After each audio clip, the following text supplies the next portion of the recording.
Nathan Adrian, Olympic hero, was in the last 3 Olympics in Beijing, London, and Rio. Winner of 5 Olympic gold medals. Found himself facing a really serious challenge out of the pool, and that was cancer.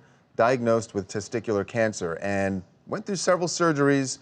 And I did not sounded to me like he wasn't sure that he would be back in the pool, but happy to say he actually got back in the pool very recently. And maybe he's going to go for the Olympics next year? Let's find out. Let's find out. Joining us right now, Nathan Adrian. Nathan, welcome to TMZ Live. How are you doing? Hey, guys. Yeah, thanks for having me. I'm doing well. I'm out here in New York with the Make a Splash tour, and I did just finish up my first competition back, so I'm really excited about that. So what about, we got to ask, just going in, Olympics 2020? Absolutely. Absolutely. I mean, it's the cancer thing. I mean, it was very real. It was very poignant, no doubt. But there was always something, that kept me going, that kept me wanting to get back in the pool as quickly as possible, and that was making the Olympics, right? Like, fortunately, we did not have to do chemo. That would have been an even steeper speed bump, but we had a couple surgeries that we've had to get through, and now we are on the active surveillance protocol. Excellent. So now I know. Congratulations, by the way. Yeah, I know we jumped to the Olympics. How did the first competition back in the pool go?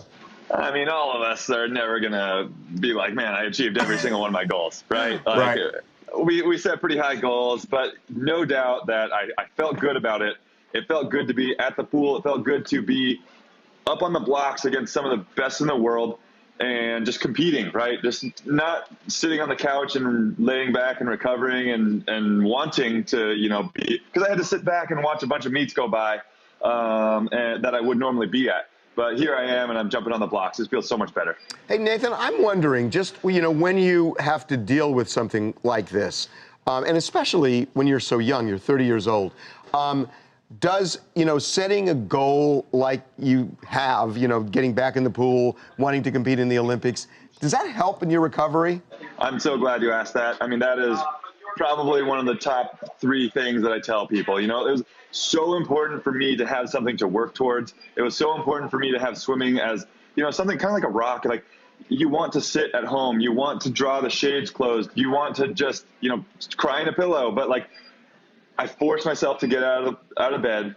I forced myself to go to the weight room and go swim in the pool. And 100% of the time, I felt better afterwards. So it was huge in my own healing process. Excellent. Well, and I know, as you said, one of your goals was getting back in the pool, and another one is getting to the Olympics. Another goal we should talk about, you mentioned it, is this Make a Splash tour that you and a few other Olympians are on right now.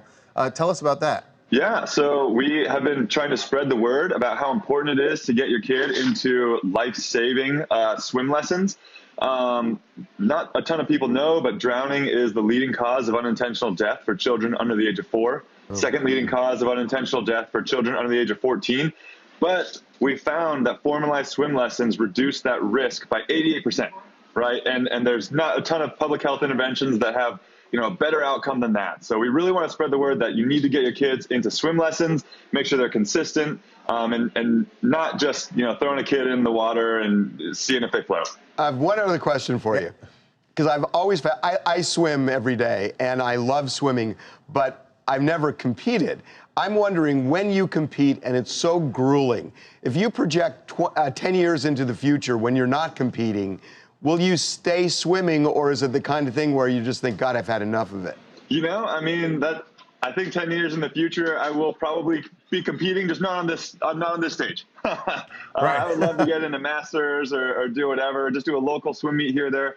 It's a blast, man. It's getting up on the blocks. It's testing yourself, testing your determination, and it's kind of contagious, right? You get everyone all riled up, and then you want to do better the next time. So it's a lot of fun. Hey, Nathan, before we're almost out of time, but I wanted to get your critique of this. I know this is not the target audience of the Make a Splash tour, but I'm wondering if you saw the video recently of John Legend learning to swim. And your buddy Ryan Lochte was there with him. What do you think? Has he got a shot? Yeah, maybe 2024. Maybe. I mean, if he keeps, I will say, I've been following. I absolutely have been following. I think his message is great, that he, as an adult, is learning how to swim. And from his first time posting a video to now, I mean, it's night and day. His stroke is so much more smooth, so much more efficient.